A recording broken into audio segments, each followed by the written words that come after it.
Subscribe कीजिए doctor Ranjeet Kumar Singh IAS channel को और साथ ही साथ बेल आइकन को भी दबाइए अपने यूपीएससी और अदर स्टेट पीसीएस की एग्ज़ाम की तैयारी को द बेस्ट करने के लिए। पर्सनल गाइडेंस के लिए मैं रंजीत सर को भी धन्यवाद बोलना चाहूँगा, क्योंकि वो हमारे गांव के काफ़ी करीब है, तो उन्होंने कभी कभी बीच में मुझे पर्सनल गाइडेंस भी दिया, जिससे कि मेरा मोटिवेशन लो ना हो। सुधीर जी, आपकी तैयारी का जो रणनीति रही है पीटी मेंस और इंटरव्यू के लिए, वो थोड़ा बताएं। उस पर जो मिशन 50 है उसके भी वीडियोज़ आते हैं, तो मैं ऐसे क्लासेस नहीं करता था। जो ऑनलाइन जो उनकी वीडियोज़ रहती है, जो फ्री जो क्लास करवाते हैं यूट्यूब पे, मैं वहाँ से वीडियोज़ देख लेता था।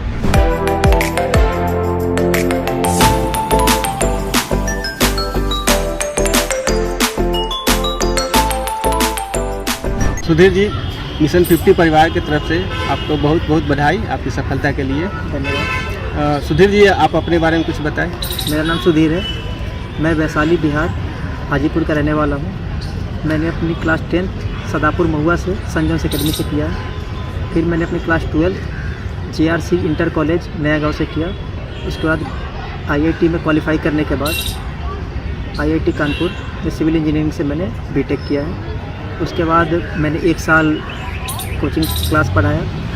उस पढ़ाते के साथ साथ ही मुझे थोड़ा जब टाइम मिलता था, मैं यूपीएससी के तरफ थोड़ा उसके सिलेबस को या फिर जो भी इंपॉर्टेंट पॉइंट्स या फिर कोई बुक्स को थोड़ा पढ़ता था। फिर कोरोना आया तो कोचिंग क्लासेस बंद हुई, तो 6 महीने को मैंने यूटिलाइज़ किया और जो अपना ऑप्शनल था उसको मैंने ख़त्म कर दिया, और जो स्टैंडर्ड बुक्स थे उसको 1-2 बार पढ़ लिया। और मेरी अभी रुचियाँ अभी क्रिकेट खेलना और देखना है, तो उसमें मैं बहुत ज़्यादा प्रेफर करता हूँ। जी, और ये आप सिविल सर्विस की तैयारी का श्रेय किन्हें देना चाहेंगे? जी, मैं सिविल सर्विसेज की तैयारी का श्रेय एक तो अपने माता पिता को देना चाहूँगा जी, फिर अपने दोनों बहनों को जो परिवार है हमारे, फिर अपने दोस्तों को, क्योंकि कॉलेज टाइम से ही काफ़ी सपोर्टिव रहे हैं, मोटिवेट करते रहे हैं। और पर्सनल गाइडेंस के लिए मैं रंजीत सर को भी धन्यवाद बोलना चाहूँगा, क्योंकि वो हमारे गाँव के काफ़ी करीब है, तो उन्होंने कभी कभी बीच में मुझे पर्सनल गाइडेंस भी दिया, जिससे कि मेरा मोटिवेशन लो ना हो। और आपका ऑप्शनल सब्जेक्ट क्या रहा है? मेरा ऑप्शनल सब्जेक्ट मैथमेटिक्स था।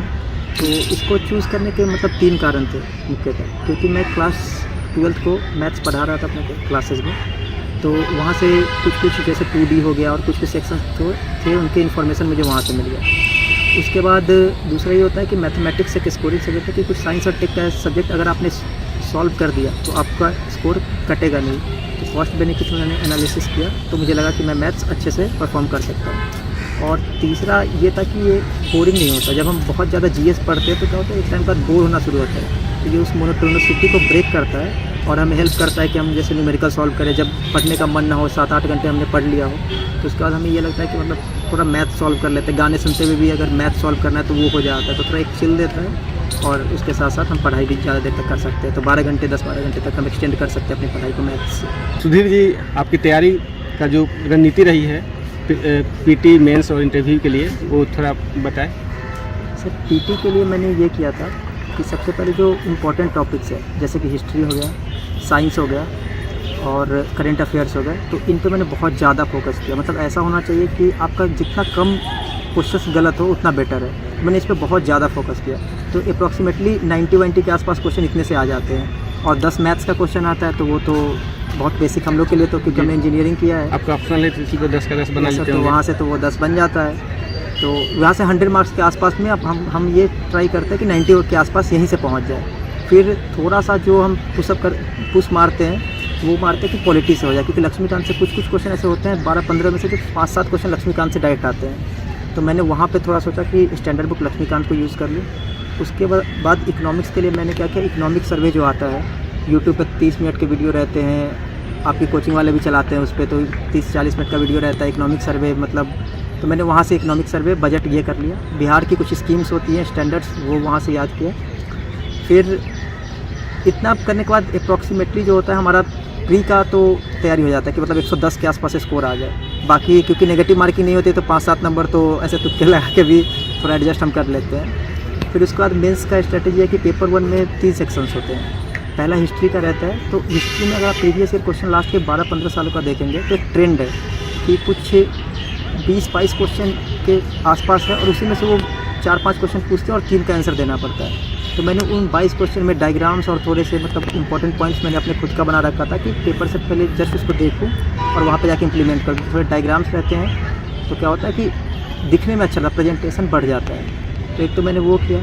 फिर दूसरा जो सेक्शन होता है वो करंट अफेयर का रहता है, उसके लिए मैंने विजन मैगजीन फॉलो किया। और जो क्वेश्चंस आते हैं उसके लिए मैं यूट्यूब पे वीडियोस देखता था।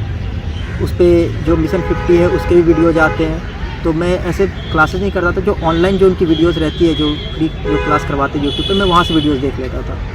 फिर उसके बाद वो हो गया सेक्शन। तो पहला पेपर हमारा यही रहता। और मैथ्स के लिए तो कुछ करना नहीं था, तो इसमें भी मैथ्स रहता 72, तो उसके लिए मैंने ज़्यादा मेहनत नहीं किया था। तो वो हमारे लिए एक तरीके से बोनस आप मान सकते हैं। फिर पेपर 2 में पहला सेक्शन पॉलिटी का रहता है, तो लक्ष्मीकांत से हो जाता है। फिर वहाँ पर जो थोड़े से बिहार के कंटेंट होते हैं, क्योंकि बिहार का पेपर दे रहे हैं तो पता होना चाहिए, कम से कम एग्जामिनर को लगना चाहिए कि हाँ बिहार के बारे में इनके पास इन्फॉर्मेशन है। तो उसके लिए गूगल सर्च, यूट्यूब पे चैनल्स पे मैंने वहाँ से देखा। फिर उसके बाद पेपर जो सेकंड सेक्शन होता है उसमें इकोनॉमिक्स का रहता है, वहाँ से भी मैंने ऐसे ही किया।